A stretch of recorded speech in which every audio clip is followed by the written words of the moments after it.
झोपड़पट्टी बनाकर रहने वालों की कोई इज्जत नहीं होती। ऐसे लोग कहीं पर भी झुग्गी झोपड़ी बनाकर रहने लगते हैं। फिर जब भी सरकार उन्हें वहां से भगा देती है तो दूसरी जगह ढूंढकर वो लोग रहने लगते हैं। उन्हीं झुग्गी झोपड़ियों में मीरा नाम की एक लड़की भी रहती थी। अम्मा, वो देखो ट्रेन जा रही है। ट्रेन जा रही है तो मैं क्या करूं? हम लोग भीख मांगकर अपना जीवन यापन करते हैं। ट्रेन में बैठने का सपना भी मत देखना। ट्रेन में बैठने में कौन सी बड़ी बात है अम्मा? झुग्गी झोपड़ी में रहने वाले बहुत सारे लोग ट्रेन में बैठकर इधर से उधर जाते रहते हैं। वो सब बिना टिकट लिए ही ट्रेन के डिब्बों में घुस जाते हैं। हम लोग कोई भी ऐसा काम नहीं करेंगे जिसमें हम लोग फंसे। भीख मांगकर गुजारा जरूर करते हैं, लेकिन जेल में जिंदगी बिताने से तो बेहतर ही है। उन लोगों ने जहाँ पर अपनी झुग्गी झोपड़ी बना रखी थी वहीं से ट्रेन भी गुजरती थी। उसी रेल की पटरी पर सुबह सुबह वो लोग शौच करने भी जाते थे। वहीं दूसरी तरफ वहां से थोड़ी दूर पर रेलवे की पटरी के पास कुछ झुग्गी झोपड़ी और भी बनी थी, जिसमें पप्पू नाम का एक लड़का रहता था। पप्पा इधर आओ, एक बात बताऊं। क्या बताओगे तुम? यही ना कि आज तुझे भीख में कुछ नहीं मिला? अरे नहीं पप्पा, भीख मांग मांग के हमने बहुत पैसे इकट्ठे कर लिए हैं, तो हमारी शादी काहे नहीं कर देते? फालतू में शादी में पैसा खर्च करके क्या फायदा बता? पप्पू को शादी के कीड़े बहुत ज्यादा ही काट रहे थे। वो हर रोज रेल की पटरी पर ही शौच करने बहुत दूर तक निकल जाता था। एक दिन उसके पिता उसके पीछे पीछे चले गए, ये जानने के लिए कि आखिर इतनी दूर ये क्यों चला जाता है। तो उसने देखा कि वो हर रोज इस मीरा से मिलता था। उसने देखा कि उसका बेटा पप्पू मीरा से बातें कर रहा है। मीरा, इससे पहले कि हमारी झोपड़ियां यहाँ से हटा दी जाएं और तुम कहीं और चली जाओ, मैं तुमसे शादी कर लेना चाहता हूँ। आखिर कब तक हम दोनों हगने के बहाने एक दूसरे से मिलते रहेंगे? अरे तो इंतजार किस बात का कर रहे हो पप्पू? जो करना है तुम्हें ही करना है। तुम मेरे परिवार से बात कर लो और शादी कर लेते हैं। पप्पू जैसे ही वापस आने के लिए मुड़ा, वैसे ही उसका पिता भी वहां से भाग गया और भागकर सीधा अपनी झोपड़ी में आकर बैठ गया। पप्पू, अब मुझे समझ आ गया है कि तू मुझसे शादी के लिए रोज रोज क्यों कहा करता है। इतनी दूर तू सुबह हगने के लिए नहीं जाता था, बल्कि अपनी होने वाली बीबी से मिलने जाता था, है कि नहीं? अरे बप्पा, तुम तो बिल्कुल अंतर्यामी निकले। जब आप सब कुछ जान ही गए हो तो जल्दी से चलो, मैं आपको मीरा के परिवार से मिलवा देता हूँ और हम लोगों की शादी तय कर दीजिए। देखो पप्पू, शादी में बहुत पैसा खर्च होता है। हम लोग भिखारी हैं और जिस लड़की से तू शादी करना चाहता है ना, वो भी भिखारी ही है। अरे कैसे होगी शादी बता? वैसे ही जैसे आपने शादी की थी।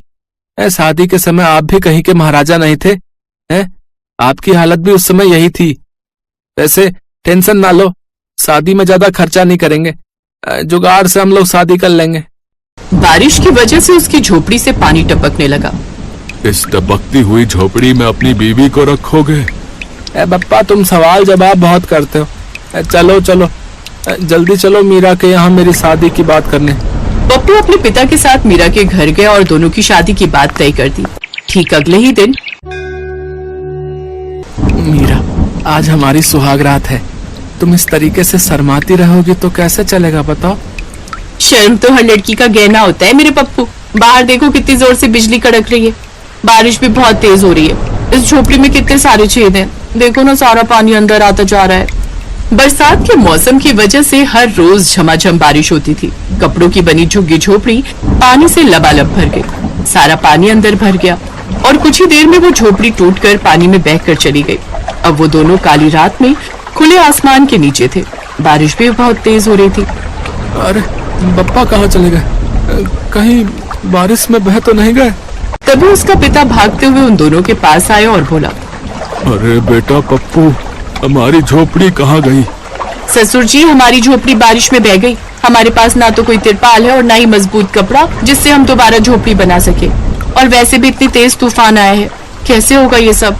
अरे बातें मत करो, देखो बिजली कितनी तेज कड़क रही है। ठंड की वजह से तुम्हें बुखार आ जाएगा।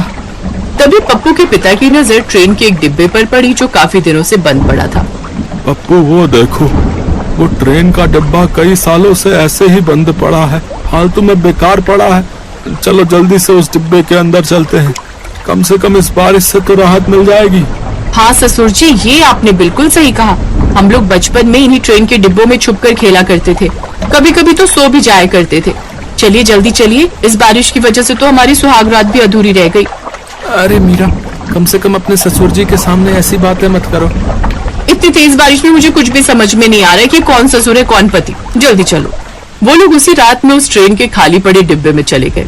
वहाँ पर उन्हें थोड़ी राहत मिली क्योंकि लोहे का पूरा डिब्बा था जिससे पानी अंदर आने का सवाल ही पैदा नहीं होता। तुम लोगों ने अपना सामान तो उठा लिया था ना?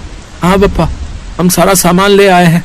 आप चिंता ना करो, आपका सामान भी हम लोग उठा लाए हैं। पर झोपड़ी हमारी बह गई, बाकी सामान हमने बचा लिया।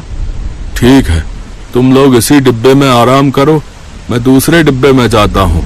पप्पू का पिता दूसरे के डिब्बे में जाकर अपने कपड़ों को बिछाकर वहीं सो गया। अगली सुबह भी बारिश बंद नहीं हुई। तब मीरा ने कहा, देखो पप्पू, हम लोग जिस तरह से झोपड़ी बनाकर रहते थे उसका भी कोई सहारा नहीं था। कभी ना कभी वहाँ से भी भगा दिया जाता।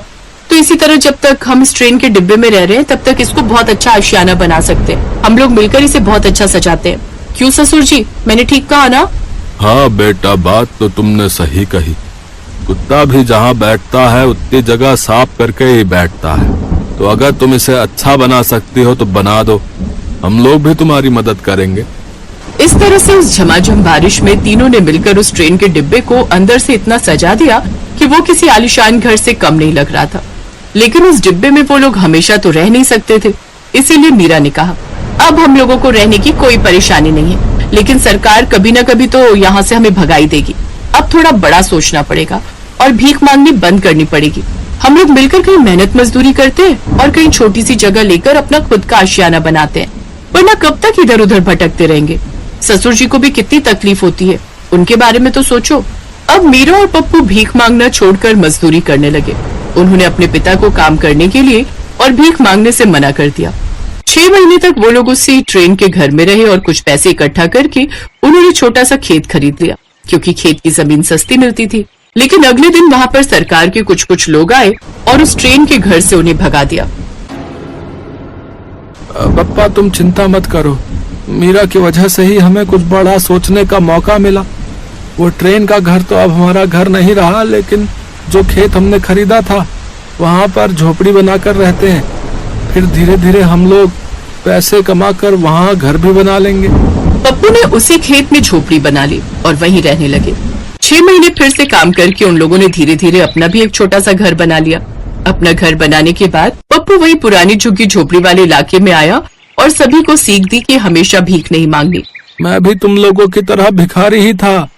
तुम सभी लोगों ने मेरी शादी में प्लास्टिक के ड्रम बजाकर हमारी शादी कराई थी। मेरा भी कर्तव्य बनता है ना कि तुम लोगों को अच्छी सीख दूं। कल से तुम लोग भी मेरे साथ मजदूरी करने चलोगे। सब लोग अपना अपना घर बनाओ। तुम लोग कब तक इधर उधर भटकते रहोगे भाई? और इस तरह धीरे धीरे उन सभी भिखारियों की जिंदगी भी बदल गई।